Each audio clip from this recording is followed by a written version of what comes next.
Students, today we are going to learn macroeconomics, chapter 1, which is an introduction to macroeconomics. Now, first, let's understand what is micro and macroeconomics. When we say micro, it means small, and when we say macro, it means big. Now, microeconomics is a study of how individual household and firms make decisions and how they interact with one another in the market. So let's say, for example, if I'm doing a study of one individual firm as to what is the turnover of that company, which means I'm doing micro study. But let's imagine if I'm making a that particular product category of all the industries in India, then that is study of macroeconomics. So when you study the individual, it is micro. And when you study the economy as a whole, it is macroeconomics. So macroeconomics deals with the functioning of economy as a whole. Like let's say, for example, when we do a study on the unemployment ratio or illiteracy ratio, or when we do a research on what is the national income, or when we calculate the national income, then that is a part of macroeconomics. So macroeconomics deals with the economy as a whole. It studies the human behavior of aggregates. Like in micro, we study the individual demand and supply.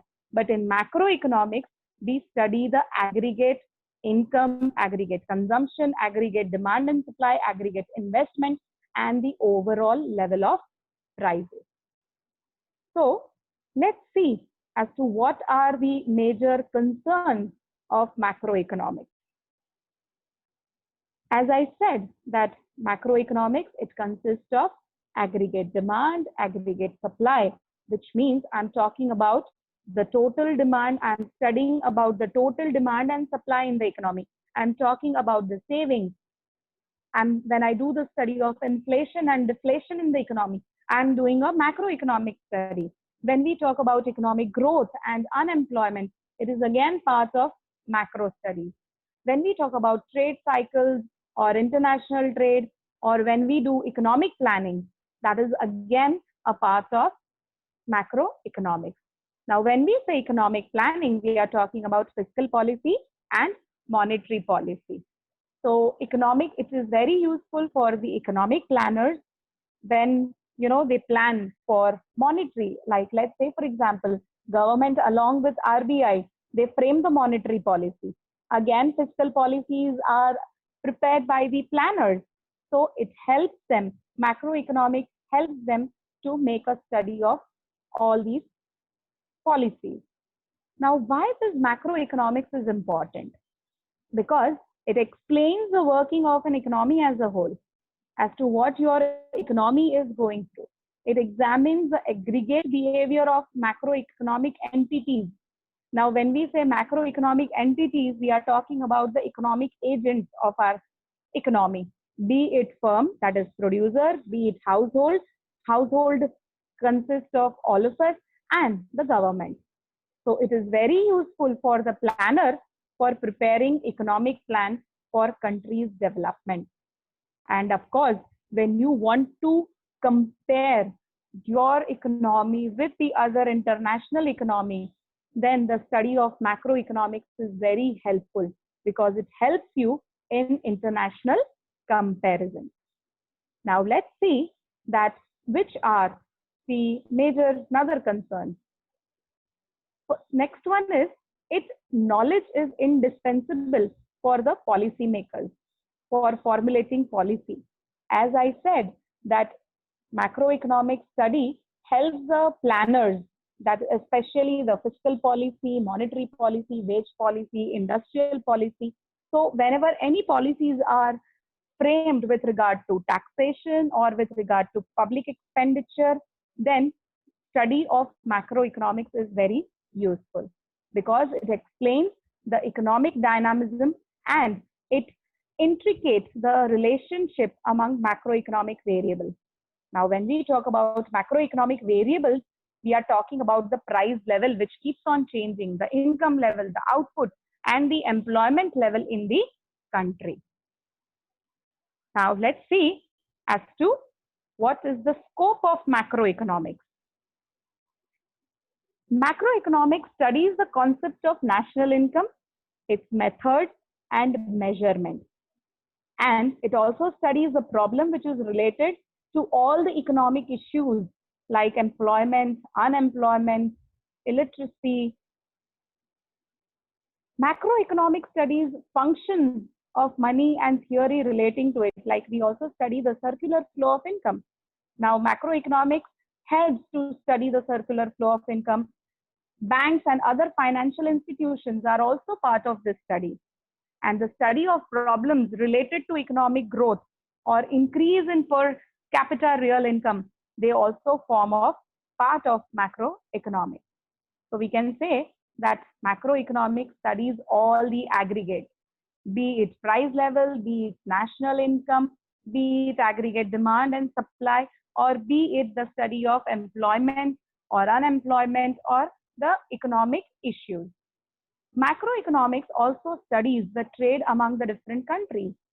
Like let's say the theory of international trade, tariff, that is the charges or the taxation, the duties, all these are decided with the help of study of macroeconomics. So these are the subjects of great significance.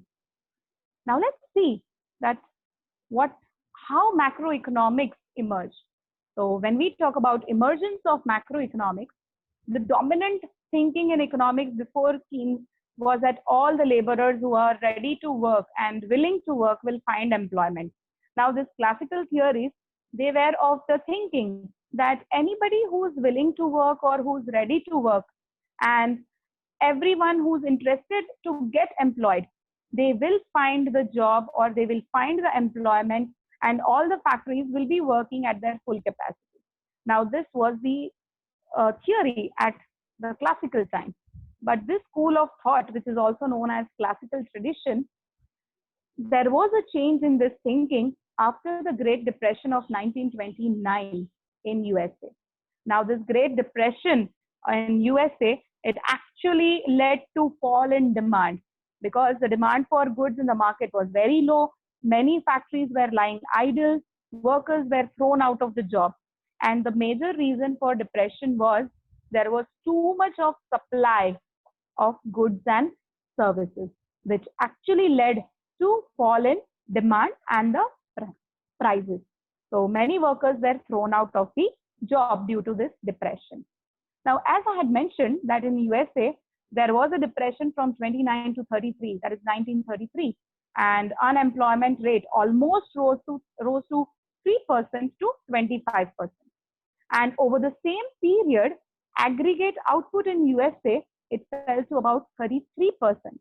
Now, these events actually made the economists think about the different ways of functioning of the economy in a new way. And that is how macroeconomics emerged. Now, let's see what are the economic agents.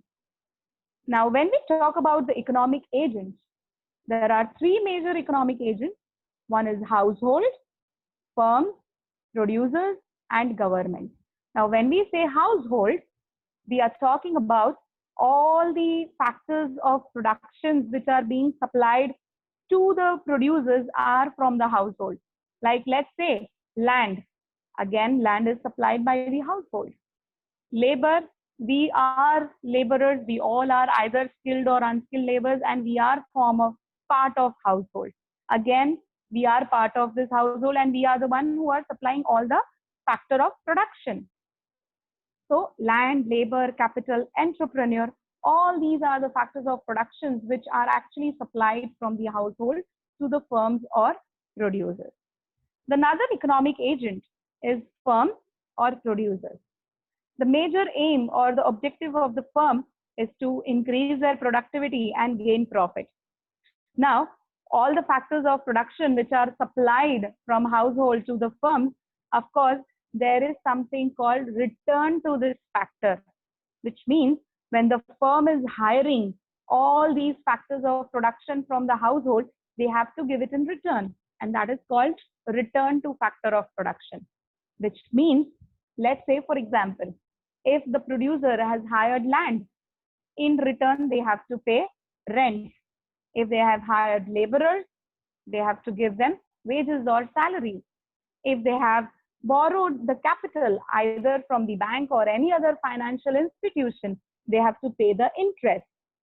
So if they have, of course, if it's the entrepreneur, another factor of production, then he aims to get profit. So we know that major factor of production are land, labor, capital, and entrepreneur, and return to this factor of production is done by the producer in the form of rent, wages, interest, and profit. Now let's talk about the third agent, that is government. When we talk about government, we say that they are the one who frame the monetary policy, fiscal policy, wage policy, industrial policy. And it is the area where government have to intervene in certain areas of production, especially when there are certain goods which might not be produced by the industries because they are more interested in profit rather than the welfare. So it is the government who not only frames this policy, but they also decide the taxation policy. That is, what are the taxes or different types of taxes, be it direct tax or indirect tax, which has to be imposed on the various sectors, that is, be it household or be it firms. Another fourth one which we have, which is even though not mentioned here, but the fourth economic agent in today's scenario, we can take it as an external sector. Now, when we talk about external sector, we are talking about import and export. So the domestic country who sells the goods to the rest of the world is export. And when we buy the goods from the rest of the world, so this external sector is the fourth important sector, macroeconomics. So we can say that economic agents are household, government, business firms, and external sector. Thank you very much.